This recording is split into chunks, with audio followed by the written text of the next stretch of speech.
Captain Sarah stood on the bridge of the UES Defiant, watching the stars streak past through the reinforced viewport. The old battlecruiser groaned around her, its hull plates singing a familiar song of stress and strain. Most officers would have requested a transfer by now. Most officers weren't Sarah. "Captain, we're receiving a priority transmission from Fleet Command," announced Lieutenant from the communications station. His voice carried the kind of tension that usually meant bad news. Sarah turned from the viewport, her weathered face showing no emotion. At 42, she had spent more time aboard the Defiant than any other captain in the ship's 30-year history. The Admiralty called her stubborn. Her crew called her home. "Put it through." The main screen flickered to life, revealing Admiral Harrison's stern face. His pristine uniform and polished medals stood in sharp contrast to the worn bridge around Sarah. Behind him, she could see the gleaming corridors of the flagship Prometheus, all chrome and efficiency. "Captain," Harrison began without preamble, "I'm ordering the Defiant to the station for immediate decommissioning. Your crew will be reassigned to more suitable vessels." Sarah felt her jaw tighten. She had been expecting this for months, ever since the new Titan-class battleships had started rolling off the production lines. The Defiant, with its outdated fusion drives and analog backup systems, was considered a relic by the brass. "Sir, with respect, the Defiant is still a capable vessel. My crew knows every bolt and wire on this ship. We can." "The decision is final, Captain," Harrison interrupted. "The Defiant has served admirably, but the fleet needs to modernize. Report to station within 72 hours for decommissioning procedures." The transmission ended, leaving the bridge in uncomfortable silence. Sarah could feel the eyes of her crew upon her, waiting for orders, waiting for hope. She had commanded the Defiant for 8 years, and every person on this bridge had chosen to serve under her rather than transfer to newer ships. "Captain's" voice was barely above a whisper. Sarah straightened her shoulders. "Helm, set course for station, standard velocity." "Aye, Captain." As the crew went about their duties, Sarah retreated to her ready room. The small space was cramped but comfortable, filled with memories of battles won and friends lost. On her desk sat of her crew after their victory at the Battle of Seven. They looked so young then, so eager. The door chimed, and her first officer, Commander James Wright, entered without waiting for permission. At 51, Wright had been aboard the Defiant longer than anyone except the chief engineer. His graying hair and lined face spoke of decades spent in the black. "Skipper, the crew is asking questions," he said, settling into the worn chair across from her desk. "Some of the younger ones are excited about transfers to the new ships, but the veterans—" "The veterans know what we're losing," Sarah finished. "How's morale?" "Mixed. Chief Petty Officer Martinez is talking about retiring rather than learning a new ship. Doctor says she's too old to start over with a new medical bay. And Chief Engineer—" Wright paused, running a hand through his hair. "Says the Defiant isn't done fighting yet." Sarah smiled grimly. Chief Engineer had been aboard the Defiant since its commissioning. If anyone knew the ship's capabilities, it was him. "What's our current status?" "All systems green. Fusion reactors are running at optimal efficiency. Weapon systems are fully charged, and hull integrity is at 96%. We may be old, but we're still dangerous." Before Sarah could respond, the ship's intercom crackled to life. "Captain to the bridge immediately. Priority Alpha transmission incoming." Sarah and Wright exchanged glances before hurrying to the bridge. Looked pale as he turned from his station. "Captain, it's a distress signal from the colony ship New Horizon. They're under attack by unknown vessels in the system." Sarah's blood ran cold. The New Horizon carried 20,000 colonists to establish the first permanent settlement beyond Sol system. It was humanity's greatest hope for expansion among the stars. "Where's the nearest fleet vessel?" she demanded. Checked his console, his fingers flying over the controls. "The cruiser Intrepid is 4 days away at maximum burn. The battleship Resolute is 6 days out." "And us?" 18 hours, Captain." The bridge fell silent as the implications sank in. The Defiant was the only ship that could reach the New Horizon in time to make a difference, but they had orders to report for decommissioning. Sarah stared at the main screen, where the distress signal was being analyzed. The New Horizon's captain was barely keeping panic out of his voice as he described massive ships emerging from hyperspace, weapons unlike anything in their databases. Captain, Wright said quietly, orders. Every regulation, every protocol, every chain of command directive told her to contact Fleet Command and wait for orders. The Defiant was scheduled for decommissioning. She had no authority to engage unknown hostiles without authorization. But 20,000 lives hung in the balance. Helm change course for the system. Maximum burn. Captain, that's a direct violation of our orders, Wright warned, though his tone suggested he approved. Log it as a humanitarian rescue mission. We'll deal with the consequences later. Sarah turned to. Send a priority message to Fleet Command. Inform them we're responding to the New Horizons distress call. As the Defiant changed course, its ancient engines straining to achieve maximum velocity, Sarah felt the familiar weight of command settle on her shoulders. She had made similar decisions before, choosing human lives over regulations. It had cost her promotion opportunities and earned her the reputation of being a maverick. Today, it might cost her career. The next 18 hours passed in a blur of preparation. Chief Engineer pushed the fusion reactors beyond their recommended limits, coaxing every erg of power from the aging systems. Weapons Officer Lieutenant Commander ran diagnostics on every missile, every plasma cannon, every defensive system. Doctor prepared the medical bay for casualties, while Chief Petty Officer Martinez drilled the damage control teams. Throughout the ship, the crew worked with the efficiency that came from years of serving together. As they approached the system, long-range sensors began picking up the battle. Sarah stood on the bridge, watching the tactical display with growing concern. The New Horizon was indeed under attack, but by ships unlike anything in human databases. Analysis right. Her first officer studied the sensor readings with a frown. 3 vessels, each roughly the size of a heavy cruiser. Configuration is completely alien, no visible weapons ports, but they're definitely firing some kind of energy beam. The New Horizons' shields are down to 30%. Any response to our hails? The aliens, nothing, complete radio silence. Sarah nodded grimly. First contact had always been a possibility as humanity expanded into the galaxy, but no one had expected it to be hostile. The alien ships were systematically wearing down the New Horizons' defenses, apparently toying with the massive colony ship. Time to weapons range. 14 minutes at current velocity. Sarah activated the ship-wide intercom. This is the captain. In 14 minutes, we will engage 3 hostile alien vessels in defense of the colony ship New Horizon. Our ship may be old, our equipment may be outdated, but our commitment to protecting human life is absolute. Today, we show the galaxy what happens when you threaten 20,000 innocent people under our protection. All hands, battle stations. Throughout the ship, alarm klaxons blared as the crew prepared for combat. In the engine room, Chief monitored power distribution with the focus of a surgeon. In the weapons bay, Lieutenant Commander armed every missile and charged every cannon. On the bridge, Sarah watched the alien ships grow larger on the main screen.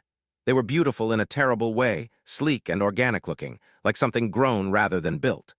Their hulls seemed to shimmer with an inner light, and they moved through space with a grace that human ships could never match.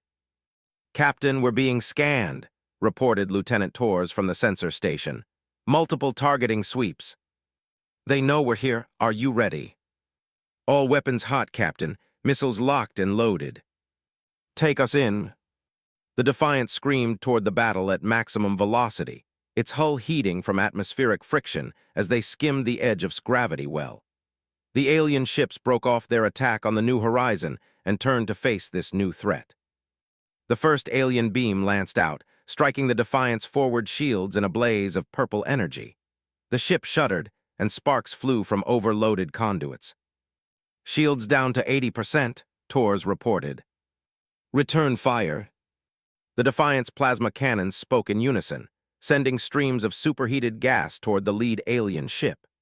The beams struck some kind of shielding around the vessel, causing ripples of energy to cascade across its hull. Minimal damage to target, reported. Their shielding is incredible. 2 more alien beams struck the Defiant, and the lights flickered as power conduits overloaded. Sarah could smell ozone and burning insulation. Shields down to 50%. Hull breaches on decks 7 and 12. Damage control teams responding. Martinez's voice crackled over the intercom. Sarah gritted her teeth. The alien weapons were devastatingly effective, and their shields seemed almost impervious to human weapons. But the Defiant had one advantage: it was unpredictable. Wright remembered the engagement, the Hail Mary maneuver. Wright's eyes widened. Skipper, that was against pirates with outdated ships. These aliens have technology we don't understand. Which is exactly why they won't see it coming. Helm, bring us about, full power to engines. The Defiant suddenly veered away from the alien ships, seeming to flee the battle. The alien vessels pursued, their beam weapons reaching out to deliver killing blows to the retreating human ship. Now, Sarah commanded. The Defiant suddenly reversed thrust and spun on its axis, bringing its full missile complement to bear on the pursuing aliens at point-blank range. 60 missiles streaked toward the lead ship faster than its shields could react. The alien vessel disappeared in a ball of nuclear fire. The remaining two ships seemed to pause, as if stunned by the sudden destruction of their companion. In that moment of hesitation, the Defiant pressed its attack. "All weapons, continuous fire," Sarah ordered. Plasma cannons and particle beams lashed out at the alien ships, while the Defiant's remaining missiles locked onto their targets. The aliens recovered quickly, their return fire hammering the old battlecruiser's failing shields. "Shields down, multiple hull breaches. Engineering, I need more power." Chief's voice came over the intercom, barely audible over the sound of alarms. "Reactors are redlined, Captain. I can't give you any more without risking a containment breach." The battle had become a slugging match, two alien ships against one aging human vessel. The Defiant's armor was tough, built in an era when ships were expected to take punishment and keep fighting. But the alien weapons were eating through it steadily. "Captain, the New Horizon is signaling. They're ready to jump to hyperspace." Sarah felt a moment of relief. If the colony ship escaped, then whatever happened to the Defiant would be worth it. "Tell them to go. We'll hold these ships here." "Captain," Torres suddenly called out, "I'm reading massive energy buildup in the remaining alien ships. It looks like they're preparing some kind of weapon." On the screen, the two alien vessels were moving together, their hulls beginning to glow with the same purple energy as their beam weapons. Whatever they were planning, Sarah knew the Defiant couldn't survive it. "Right, how long until the New Horizon jumps?" 3 minutes, Captain." 3 minutes? Sarah looked around the bridge at her crew, these men and women who had followed her into battle one last time. They weren't the youngest or the fastest anymore, but they were hers. "Helm, take us directly at those ships, full ramming speed." The bridge fell silent except for the sound of alarms and the groaning of overstressed metal. Wright was the first to speak. "Aye, Captain, full ramming speed." The Defiant turned toward the alien ships and accelerated, its engines screaming in protest. The aliens' energy buildup was reaching critical levels, their hulls now blazing like small suns. "Whatever they're charging, we need to stop them before." The alien ships fired. A beam of pure destruction lanced toward the New Horizon, a weapon that could have vaporized the colony ship instantly. But the Defiant threw itself into the beam's path, taking the full force of the alien superweapon across its hull. The old battlecruiser's armor, designed to withstand nuclear weapons and plasma fire, held for exactly 2.3 seconds. Then the alien weapon burned through, severing the ship in half. In those 2.3 seconds, the New Horizon completed its jump to hyperspace, carrying 20,000 human lives to safety. As the Defiant died around her, Sarah felt a strange sense of peace. The ship that everyone had written off, the crew that everyone had forgotten, had just saved humanity's future among the stars.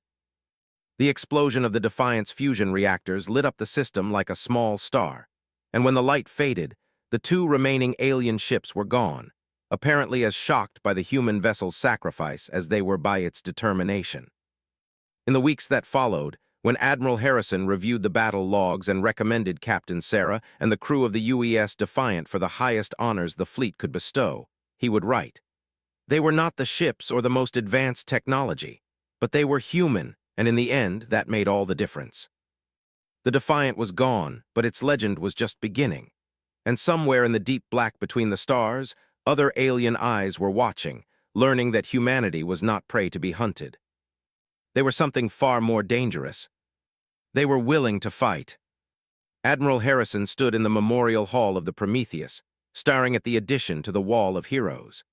Captain Sarah's holographic image smiled back at him, frozen in a moment of quiet confidence that he now realized had masked a steel will that could bend reality itself. 3 months had passed since the Battle of, and everything had changed. The New Horizon had successfully established the colony of New Terra, but more importantly, it had brought back detailed sensor readings of the alien attack.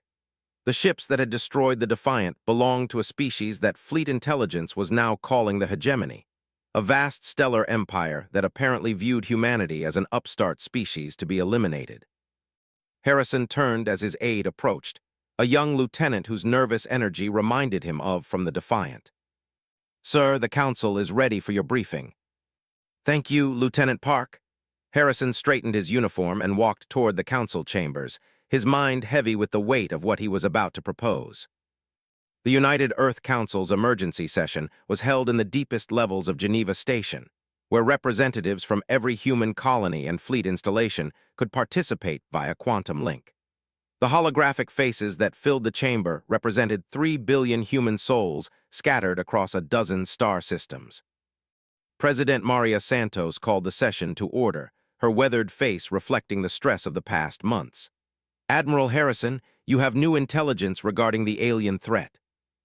Harrison activated his presentation, and the chamber filled with tactical displays showing alien ship movements across known space.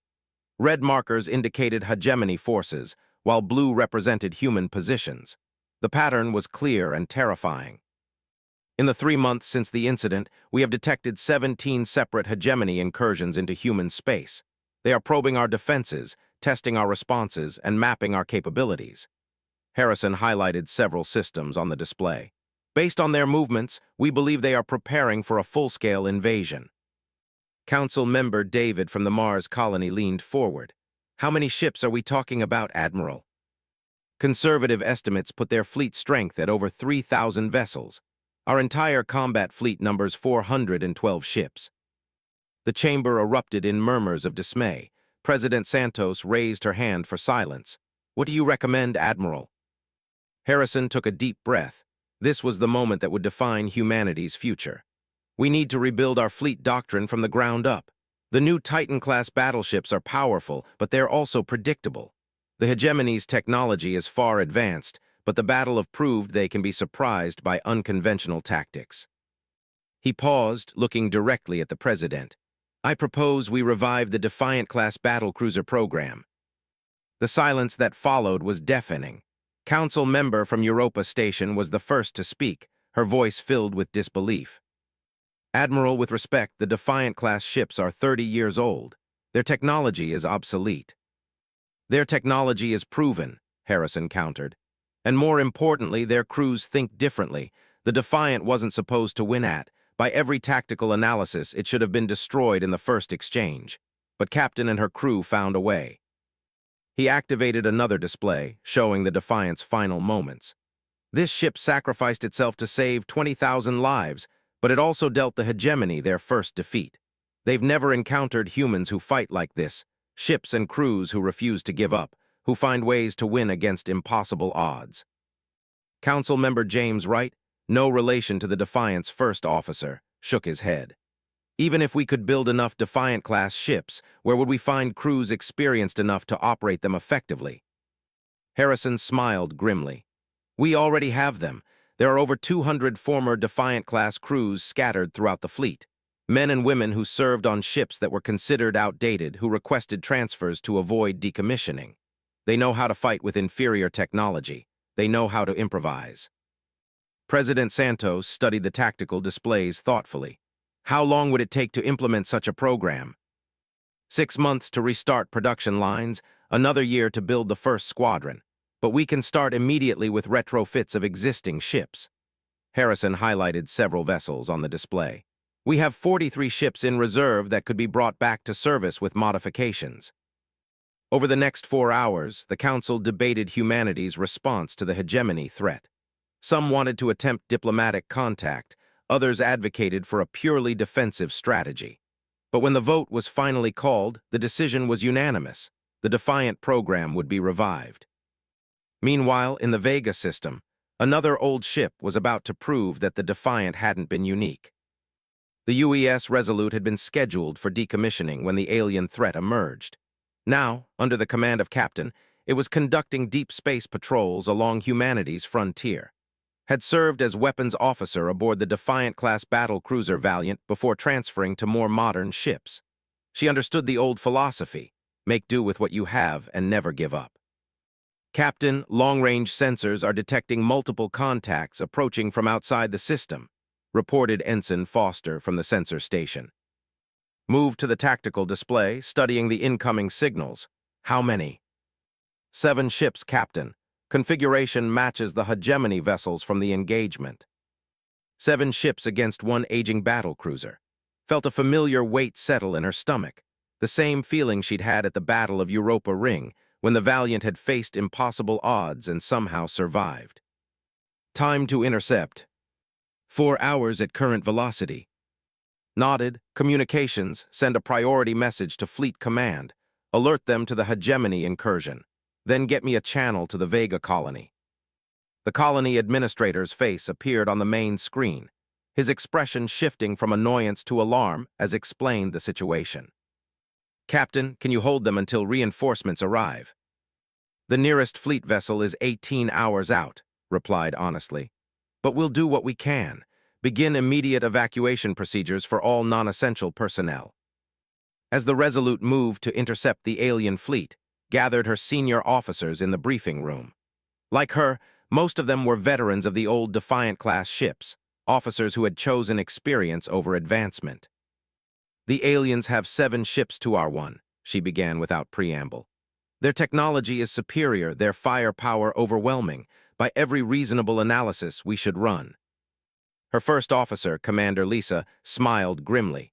But since when do Defiant-class crews do the reasonable thing? Exactly, activated the tactical display. We have one advantage. They don't know us. The hegemony has studied our new ships, our standard tactics, our predictable responses. But they've never faced a ship like the Resolute when it's crewed by people who know how to think outside the manual. Chief Engineer leaned back in his chair. What do you have in mind, Skipper? Highlighted the system's asteroid belt. The hegemony ships are approaching in standard formation, probably expecting us to either flee or make a suicidal charge like the Defiant. Instead, we're going to disappear. The plan she outlined was audacious even by Defiant-class standards. The Resolute would hide in the asteroid belt and use the massive space rocks as both cover and weapons. It was a tactic that required precise timing, intimate knowledge of the ship's capabilities, and the kind of crew cohesion that took years to develop. 4 hours later, when the hegemony fleet entered the Vega system, they found nothing but empty space and an abandoned mining station. Where are they? Commander 9 demanded in the clicking language of the hegemony. His biomechanical form shifted impatiently in the command throne of the flagship. Our sensors detected a human vessel. No trace of the ship, Commander, reported his tactical officer. The system appears to be undefended. 9's compound eyes glowed with frustration. The humans had been proving more troublesome than anticipated. The loss of 2 ships had shocked the hegemony. No species had ever destroyed their vessels in direct combat. Now another human ship had simply vanished. Begin systematic search. Deploy the fleet in scanning formation. The humans cannot have gone far. The 7 hegemony ships spread out through the system, their advanced sensors probing every shadow, every trace of energy signature. They were methodical, efficient, and completely unprepared for what happened next. The first asteroid that struck the lead ship was traveling at 17,000 kilometers per hour, accelerated by hidden mining charges and guided by the Resolute's targeting computers. The impact shattered the alien vessel's hull and sent it spinning into the path of its companion. Before the hegemony could react, 3 more asteroids slammed into their formation, each one precisely targeted to cause maximum chaos. The aliens' sophisticated sensors and energy shields were useless against chunks of rock that massed millions of tons. Now commanded. The Resolute emerged from behind a massive asteroid, all weapons firing. Its plasma cannons and missile launchers targeted the confused alien ships at point-blank range, striking them before they could raise their defenses. 2 more hegemony vessels died in the opening seconds of the ambush. "Human vessel, you will surrender immediately." Nine's voice thundered over the communication channels as his ship, and the 3 remaining vessels turned to face this impudent enemy. Smiled as she opened a response channel. "This is Captain of the United Earthship Resolute. You have entered human space with hostile intent. Withdraw immediately or be destroyed." The response was a concentrated barrage of hegemony beam weapons that would have vaporized a lesser ship. But the Resolute ducked behind another asteroid, using the belt's chaotic environment to break targeting locks and confuse enemy sensors. What followed was a deadly game of cat and mouse among the asteroids, with the Resolute using every trick learned in 30 years of Defiant-class operations. The ship would appear long enough to launch missiles, then vanish behind cover before the aliens could respond.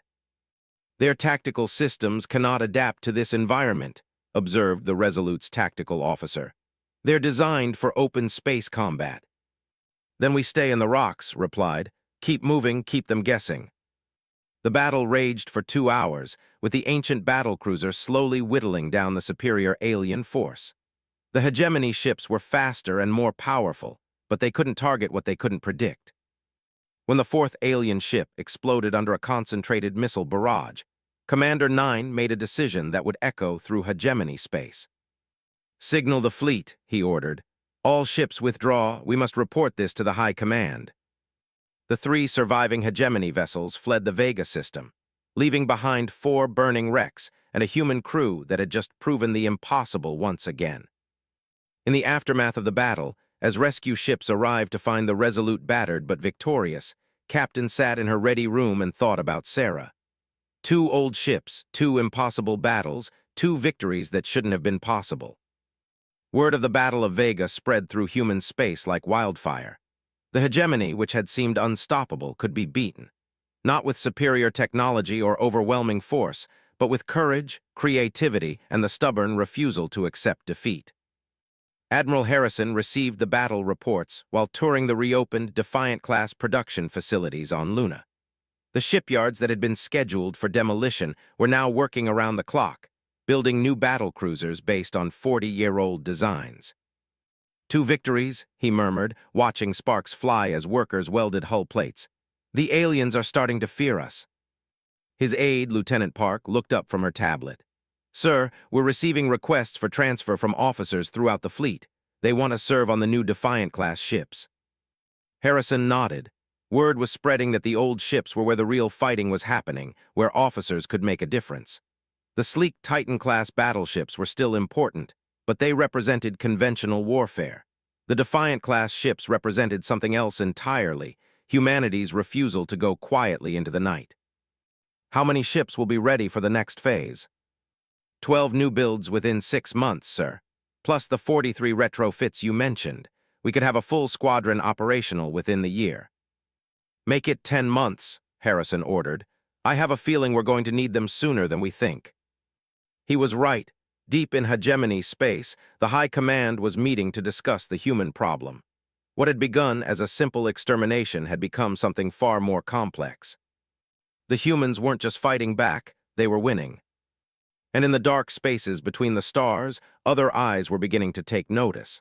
The galaxy was vast, filled with species that had bowed to hegemony might, but humanity had done something unprecedented. They had made the hegemony bleed.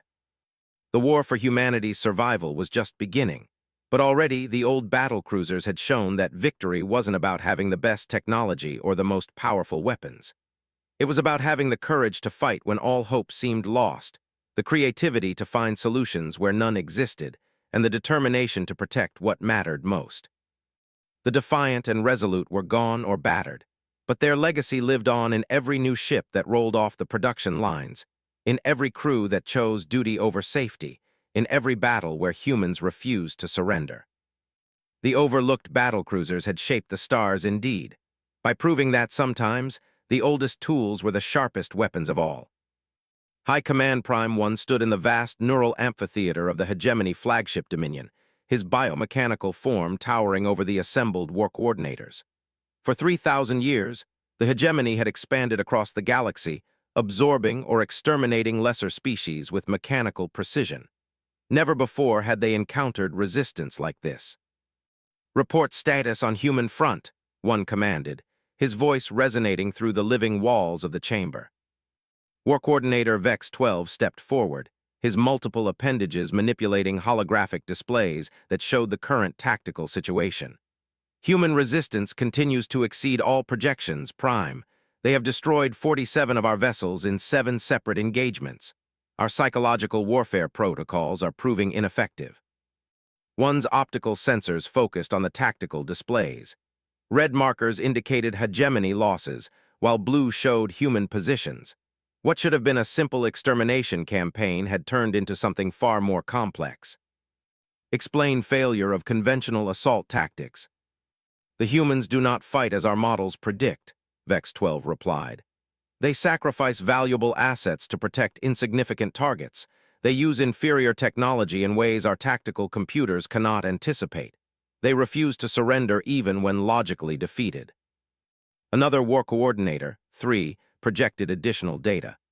"Analysis of battle recordings shows human vessels operating beyond design parameters.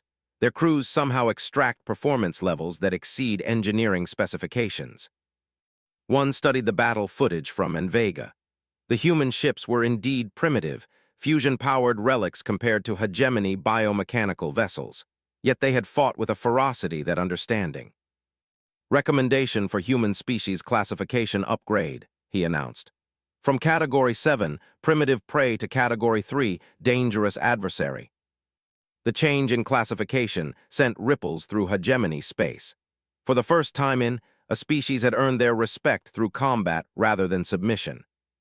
Meanwhile, in the Sol system, Admiral Harrison was overseeing the largest fleet buildup in human history. The Luna shipyards worked day and night, producing new Defiant-class battlecruisers at a rate that amazed even their designers. But quantity alone wouldn't win this war.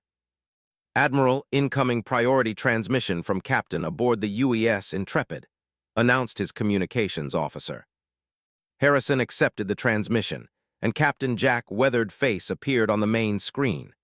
"Commanded one of the first new Defiant-class ships to roll off the production lines, crewed entirely by volunteers from decommissioned vessels." "Admiral, we've completed our deep space reconnaissance mission. You need to see this immediately." The tactical display shifted to show discoveries: massive hegemony shipyards in the nebula, construction facilities that dwarfed anything humans had ever built. Hundreds of alien vessels in various stages of completion. "How long before they're operational?" Harrison asked. "Intelligence estimates 6 months for the first wave. But Admiral, there's something else. We detected other ship configurations in the yards, designs we haven't seen before." Harrison studied the sensor data with growing concern. The new hegemony ships were larger than anything previously encountered, their biomechanical hulls bristling with weapon systems that understanding. "They're adapting to our tactics," he realized, "building ships specifically designed to counter our advantages." "That's not all, sir. We detected communications traffic suggesting they're calling in reinforcements from other sectors. This isn't just about us anymore. The hegemony considers humanity a galaxy-level threat." After signed off, Harrison stood alone on the observation deck, watching the shipyards of Luna through reinforced. In the distance, Earth hung like a blue jewel in the void, beautiful and fragile, and utterly dependent on humanity's ability to defend it. His contemplation was interrupted by the arrival of Dr. Sarah, the daughter of the Defiant's former chief engineer. She had joined the fleet as a civilian consultant, helping to design improved versions of the old battlecruisers. "Admiral, I wanted to discuss the modifications to the new ships," she said, activating a holographic projection of the latest Defiant-class design. "We've incorporated lessons learned from every battle so far." Harrison studied the plans. The new ships retained the rugged practicality of their predecessors while adding improved armor, enhanced power systems, and weapons designed specifically for fighting hegemony vessels. "How do they compare to the original Defiant?"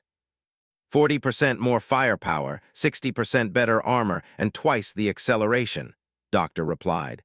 "But the most important improvement is in the crew spaces. We've designed these ships to support the kind of close teamwork that made the old crews so effective." And the production timeline. The first squadron will be ready in 3 months. But Admiral, there's something else. I've been analyzing the battle data from every engagement, and I think I know why our ships keep winning. Harrison raised an eyebrow. Go on. Doctor highlighted specific sections of the ship designs. It's not just about tactics or courage, though both are important. The Defiant-class ships require their crews to work together in ways that modern vessels don't. Every system has backup controls, every function can be performed manually if needed. Our crews learn to adapt because they have to. While hegemony ships are automated. Precisely, their technology is incredibly advanced, but it's also predictable. Their crews are more like operators than sailors. When something unexpected happens, they can't adapt the way our people can. Harrison nodded thoughtfully. The old ships made better crews. The old ships made crews that think like engineers and fight like pirates, Doctor corrected with a smile. And that's exactly what we need to win this war. 3 months later, the first squadron of new Defiant-class battlecruisers launched from Luna shipyard under the command of Admiral, recently promoted after her victory at Vega. The squadron consisted of 12 ships, each crewed by volunteers who had specifically requested assignment to the revived program. Their first mission was to test hegemony responses to concentrated Defiant-class tactics. Intelligence had identified a hegemony supply convoy moving through the Tau system, 12 cargo ships escorted by 6 warships.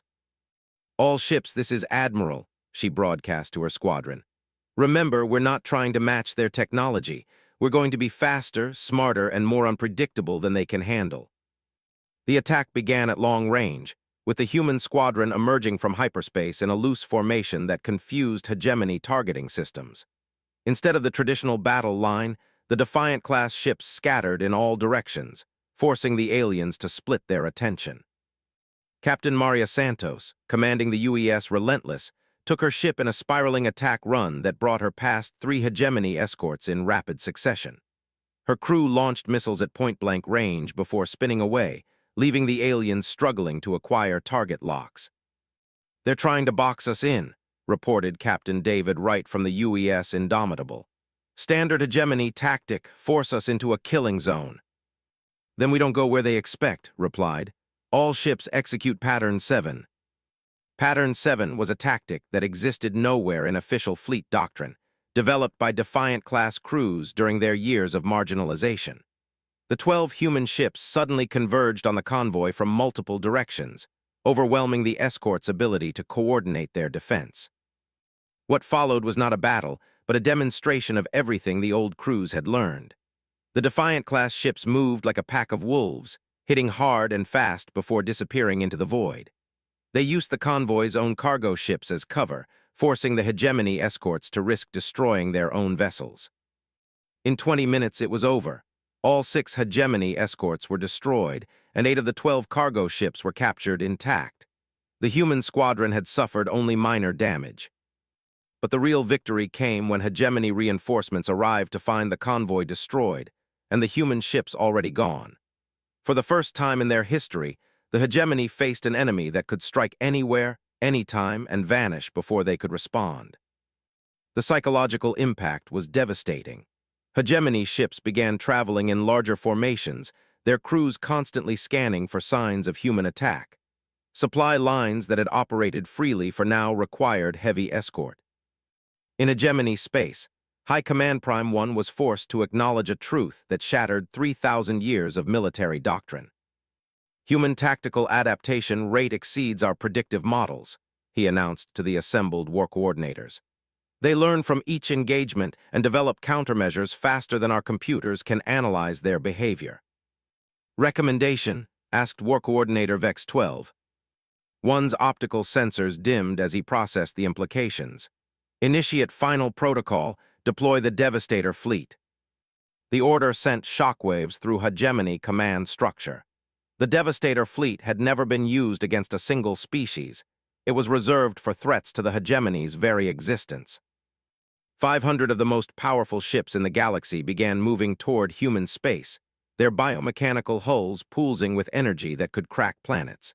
At their head flew the Annihilator, a vessel so massive that its gravity well could disrupt nearby star systems. In human space, long-range sensors detected the approaching fleet long before it arrived. Admiral Harrison stood in the Fleet Command Center, watching tactical displays that showed humanity's entire military might. 800 ships of all classes, including 67 of the new Defiant-class battlecruisers. "They're bringing everything," he murmured to Admiral, who had been recalled to help coordinate the defense. 500 ships, including vessels we've never seen before. Studied the sensor readings with the calm expression of someone who had faced impossible odds before. "The Defiant-class ships can't match them ship for ship, but we don't have to." "What are you thinking?" "The same thing Sarah thought at. We can't win a conventional battle, so we don't fight one." Activated the tactical display. "Look at their formation. It's designed for overwhelming force, not flexibility. They're expecting us to meet them in open combat." Harrison followed her reasoning. "But if we scatter the fleet, use guerrilla tactics, we turn their strength into weakness. 500 ships are powerful, but they're also a logistical nightmare. They need supply lines, coordination, command structure," smiled grimly. "The Defiant-class crews have spent years learning to operate independently." The plan that emerged was audacious even by human standards. Instead of concentrating their forces, humanity would scatter its entire fleet across a dozen star systems. The Defiant-class ships would lead small task forces in hit-and-run attacks, while the larger vessels defended key installations. When the Hegemony Devastator fleet arrived at the edge of human space, they found no enemy to fight. The humans had simply vanished, leaving behind empty space and automated defenses. "Where are they?" demanded Annihilator Prime Destroyer 1, the biomechanical entity that commanded the massive flagship. "Our sensors detect no significant human forces." "Unknown, Destroyer Prime. The humans appear to have abandoned their defensive positions." What the Hegemony didn't realize was that humanity had learned from every previous engagement. While the alien fleet searched for a battle that would never come, human ships struck at targets throughout Hegemony space. The UES Defiant II, commanded by Captain Sarah Park, no relation to the Admiral's aide, hit a Hegemony communication relay that coordinated fleet movements across 3 sectors. The UES Resolute II destroyed a supply depot that had serviced Hegemony forces for centuries. Dozens of similar strikes occurred simultaneously, each one designed to disrupt the massive alien fleet's ability to operate effectively. The Hegemony found themselves fighting an enemy they couldn't see, protecting targets they couldn't predict. "This is intolerable," Destroyer 1 raged as reports of attacks poured in. "Deploy all forces, find the human fleet." But scattering the Devastator fleet was exactly what Admiral had hoped for. Divided into smaller groups, the powerful Hegemony ships lost their overwhelming advantage. Now they could be fought on more equal terms. The Battle of 128 became the turning point. Captain Jennifer Martinez, commanding a task force of 6 Defiant-class ships, encountered 30 scattered Hegemony vessels protecting a critical supply convoy. Instead of fleeing, she attacked. What followed was an asymmetric warfare. The human ships used the convoy as cover, striking from unexpected angles and disappearing before the aliens could respond. They targeted communication arrays and sensor systems, blinding and deafening their opponents. When reinforcements arrived, they found 22 Hegemony ships destroyed and the convoy in human hands. More importantly, the engagement had been broadcast across the galaxy, showing every species under Hegemony rule that their oppressors could be beaten. The psychological impact was immediate. Rebellions erupted across Hegemony space as subjugated species saw hope for the first time in. The Hegemony, forced to deal with uprisings on 100 worlds, found their resources stretched beyond breaking point. In the Sol system, Admiral Harrison received reports of the spreading chaos with grim satisfaction. The Hegemony is losing control. "The question is whether they'll negotiate or try one last desperate attack," Admiral replied. They got their answer when long-range sensors detected the Annihilator moving directly toward Earth, escorted by the remainder of the Devastator fleet. 200 ships determined to end the human threat once and for all. "All available ships converge on Earth's position," Harrison ordered. "This is it. Everything we've fought for comes down to the next 24 hours.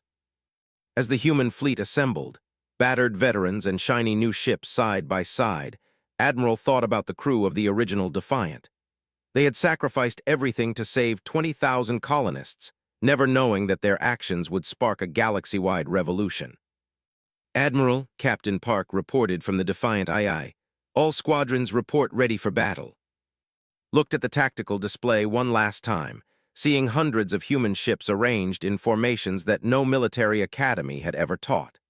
They were going to fight like pirates and engineers, like people who had learned to win against impossible odds. All ships, she broadcast to the fleet. This is Admiral. Today we finish what Captain Sarah started at.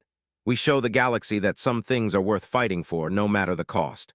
Today we prove that humanity's greatest weapon isn't our ships or our technology. It's our refusal to surrender. The final battle for Earth was about to begin, and somewhere in the deep black, the spirits of the original Defiance crew watched as their legacy prepared to shape the stars one last time. The overlooked battlecruiser had become the symbol of humanity's defiance, and that defiance was about to echo across the galaxy for all time.